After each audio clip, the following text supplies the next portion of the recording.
Happy Friday. I hope you guys are doing well wherever you are. It's Friday, and we have been talking about the 6 intellectual faculties. Last week we talked about imagination. Today let's talk about reason. There are 6 of them. Just like we have 5 common sense, we are also gifted in our mind with 6 intellectual faculties. Remember, the other week we said we are 3 in 1. So we are a spiritual being gifted with an intellect, and we live in a physical body. So how the physical body interacts with the world is through the 5 common sense, and then our intellect is gifted with 6 intellectual faculties. So let's talk about reason. And everyone has been given this gift of reason. But there are 2 ways how we reason. Number 1, deductive reason. So we start with the conclusion, then we look for facts for this conclusion. So that's number 1. Number 2, you can either think inductively. So you gather facts and you draw a conclusion. Let me repeat that again. You start with inductive, where you gather facts, you end with a conclusion, or deductively, you start with a conclusion and then you look for facts to support this conclusion.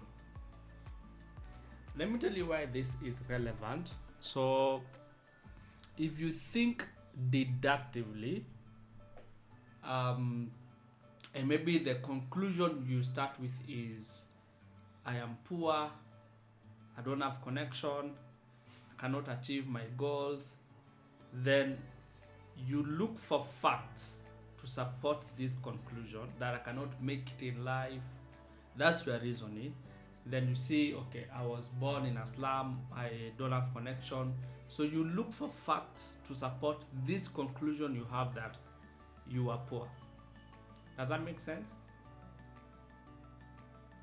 But ideally, there's a place of deductive thinking, which we'll talk about next week. But for the purpose for goal achievement, remember we have been talking about goal setting and goal achievement. What you need is inductive reasoning or inductive thinking, where you get an idea before you look for facts. Inductive, you get a divine idea about your goal, what you want to contribute in this life, instead of starting with deductive, where you start with a conclusion of where you are. I'm poor, so this idea that I get will not work. You start the other way around, where you start with an idea to achieve that idea. And there's always a tug of war between inductive thinking and deductive thinking, because deductive thinking is your subconscious mind. We'll talk about it next week.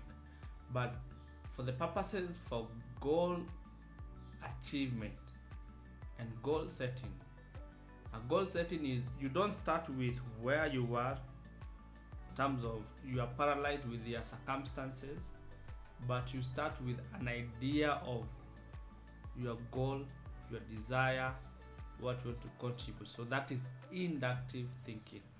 You are inspired with this idea, regardless of the current situation and circumstances. So for example, for me, when I had a stroke 2 years ago, my current circumstances was I was paralyzed on the left side. I was in a wheelchair. I was wearing a diaper. But what I used at that point was inductive thinking, where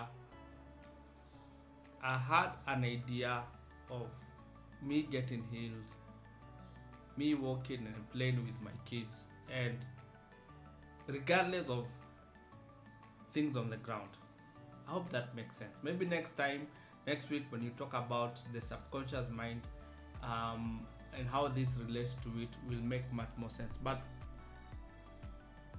the challenge that I'll give you is, regardless of where you are, think inductively. not deductively. There's a place for deductive thinking, and you need both of them in different times.